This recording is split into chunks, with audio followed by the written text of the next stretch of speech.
నిర్మల్ జిల్లా భైంసా మండలంలోని గ్రామ సర్పంచ్ అభ్యర్థి ఒక్క ఓటుతో గెలుపొందాడు. అతి కష్టం మీద ఈ విజయాన్ని లింగ గ్రామ సర్పంచ్గా సుధారాణి సాధించారు.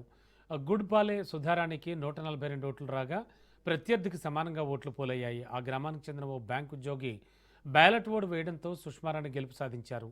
తనపై నమ్మకంతో గెలిపించిన గ్రామస్తులకు రుణపడి ఉంటారని, గ్రామాభివృద్ధికి తోడ్పడతానని గెలుపొందిన అభ్యర్థి కృతజ్ఞత చాటుకున్నారు.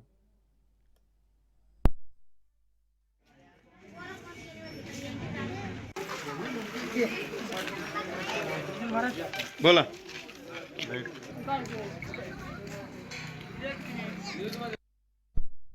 మా గ్రామం పేరు లింగ. నా పేరు గడ్పాలే సుష్మారాణి. నేను సర్పంచ్ అభ్యర్థిగా పోటీ చేసి విజయం సాధించాను. నన్ను గ్రామ ప్రజలందరూ ప్రోత్సహించారు. మా కుటుంబం, మా తల్లిదండ్రులు, మా ఆయన కూడా ఎంతో ప్రోత్సహించి ముందుకు నడిపించారు.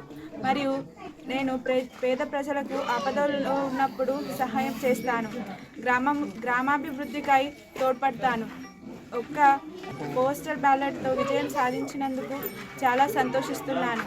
ఊరి ప్రజలందరూ నాకు సహకరించినందుకు అందరికీ ధన్యవాదాలు.